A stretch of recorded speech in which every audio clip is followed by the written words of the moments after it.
When you layer AI into automation, you have an unlimited amount of possibilities at your fingertips. In today's episode, I'm going to show you exactly what I mean in a walkthrough demonstration.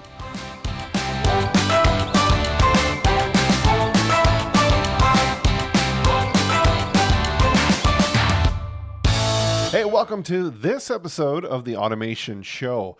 I wanted to do this episode to explain how AI works well with automation.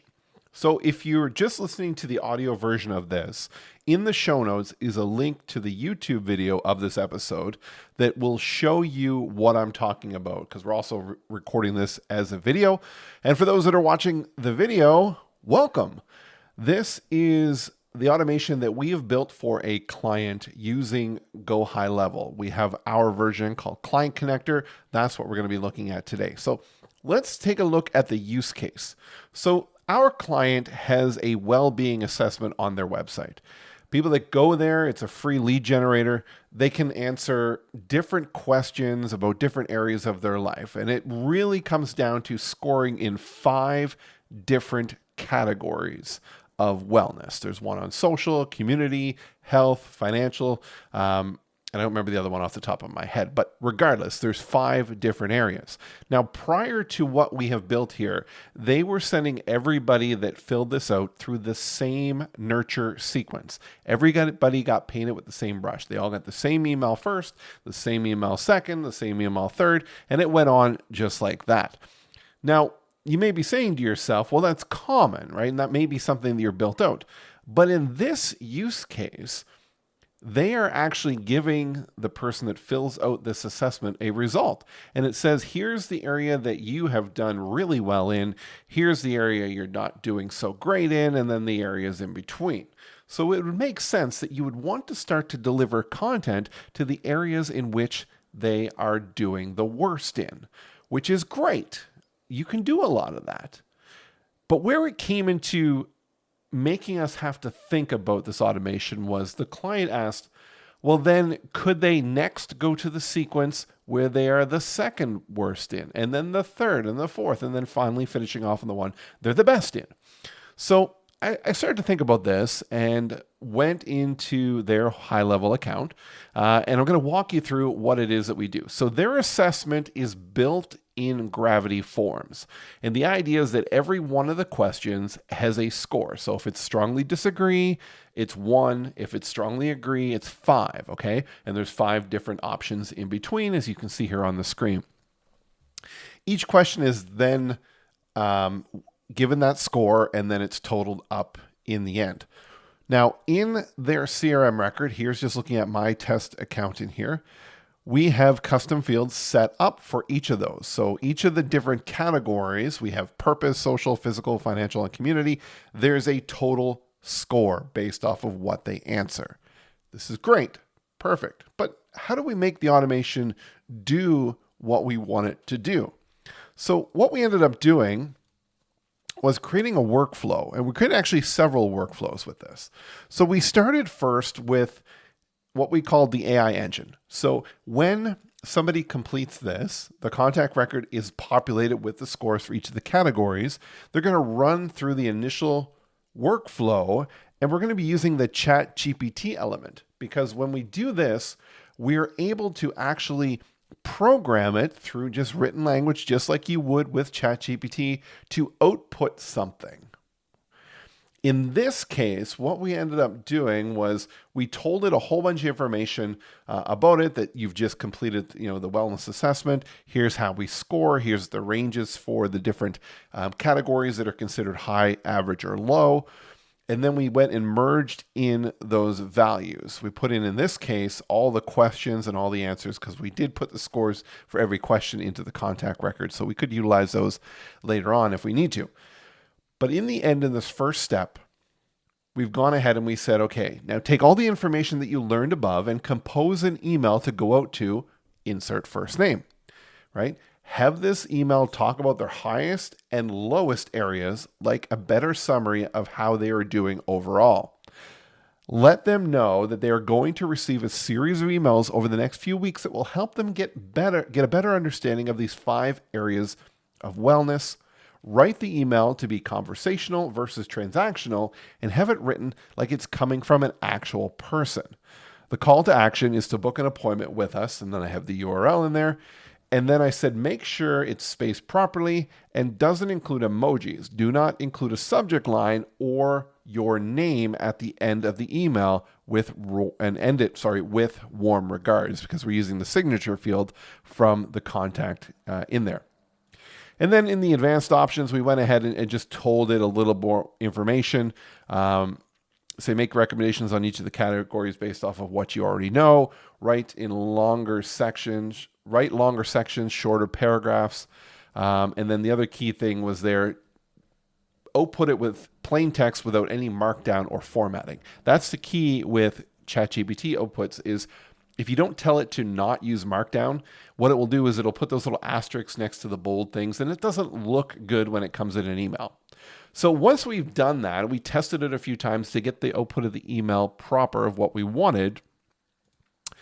In the email itself that goes out, we merged in the ChatGPT response in here, which was fantastic because now the email came out, had the email that was written by the GPT and had the signature of the client. Pretty interesting. And for most people, just being able to have a custom response email is very much a step ahead using AI. But then we went to the next step. Now, the client has asked that everybody that goes through an initial sequence of indoctrination emails. So everybody's going to get the next sequence automatically, which is the indoctrination. We don't need to go into that because there is no AI in that. Basically, they're going to enter and then they're going to go through. Now, there is one element of this that is key in any automation is when you send somebody through an indoctrination sequence or any other sequence where they could potentially be put back into, not by design, but accidentally, meaning if I came back and did this evaluation again, I don't need that indoctrination sequence. So when we go through that, I'll actually show you this. What we have here is a branch logic at the top that says, okay, go into the indoctrination sequence if they don't have the tag saying that they completed it. So at the very end of this lovely sequence, they are going to get a tag. So that we're applying the completed QLA indoctrination tag. So if they came in again, it's actually just going to go and hard stop them, and they're not going to get it a second time. So once they've gone through this sequence that lasts, I think, 6 or 7 days, they're going to go into what we call rank sorting. And this is where we've pushed this automation to a different level. So if we look at one sequence which branches things out, we need to know that we could get them to a certain point and then pick which one of those sequences they would go into. But the problem lied when they finished one of those streams. Let's say it was social. They got to the end. How do we get them to go back through and have the system understand that they now need to go to their second lowest score? In order to do that, you need to have a control workflow. So that's where our rank sorting workflow, and you can call it anything, we just called it ranking sorting. So the idea is they finish that sequence and they go in here. And what it's going to do is this is controlling which additional workflow are they going into. So we made a master workflow with all the different streams in there of the 5 different scenarios. And then we duplicated it 5 times. And then we called it 1, 2, 3, 4, 5 because in those, and you'll see here in a moment, we have the information that will determine where they're going. So let's look at this one here. So the purpose of rank sorting is we go in here and we figure out what is the sequence they need to go into. So the condition on this is to go into rank 1. They don't have to have, or they shouldn't have any of the outcome tags. So we called it wellness outcome 1 through 5, and there should be nothing on the record. If there's nothing on the record, they're going to go into sorting 1. When they finish that and they come back to this, then they're going to go into sorting 2 by having the outcome 1 tag. Okay, now, if you can't visualize this and you're just listening to the audio, you should probably go and check out the video that's in the show notes because you can see it in there as well. Once you get wrapped your brain around this concept, it's going to unlock a whole lot of automation ideas for you. So let's just say we're going to go in here, a new contact. We're always going to go into rank 1. So let's go down and let's go into the ranking 1 workflow. So within the ranking 1 workflow, they come in here, and then we have another GPT action that says calculate category.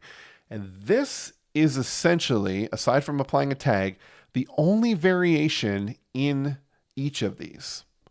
All the emails down below are the same because they are under each of the 5 categories. So we come through here and we just tell the GPT module, the information below contains the scores of how the contact ranked in the 5 categories. Please output the lowest scored category.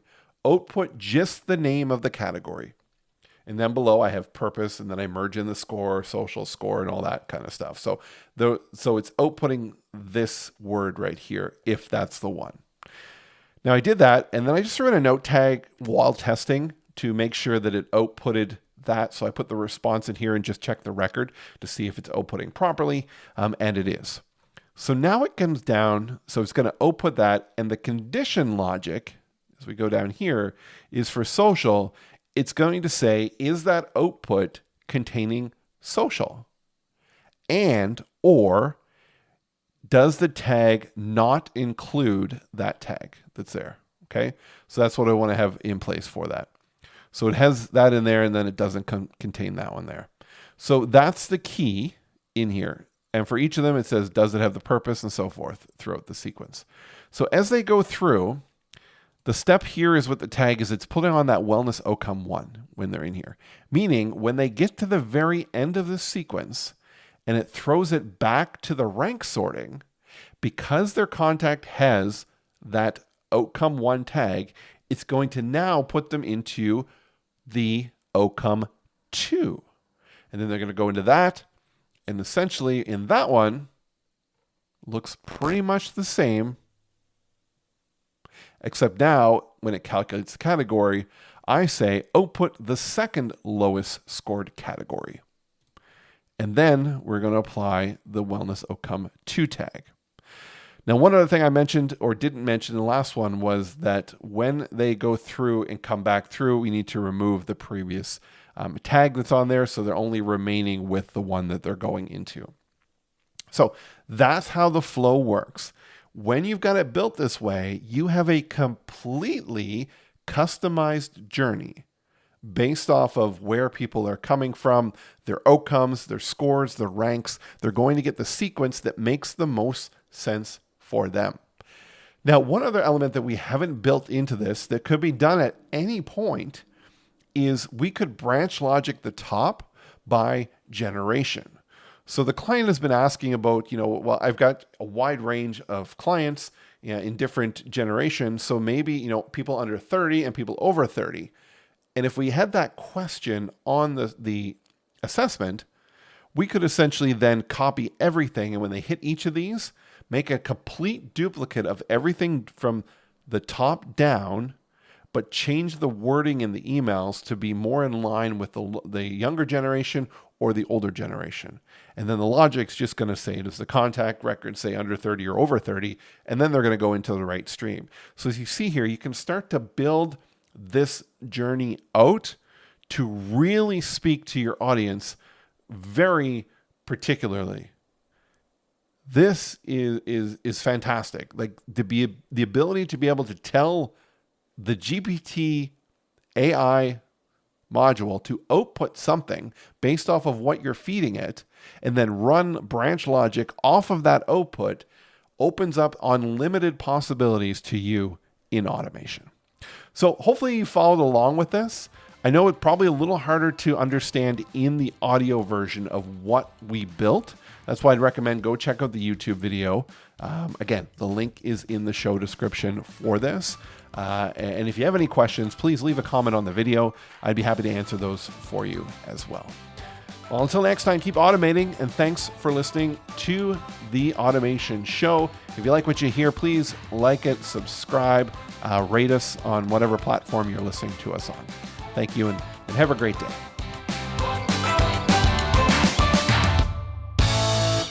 This episode of the Automation Show is proudly sponsored by ClientConnector.app, the tool that simplifies client engagement, lead nurturing, and sales follow-up with seamless automation. With Client Connector, you can connect with clients faster and smarter, saving time, making every interaction count. Go to ClientConnector.app today.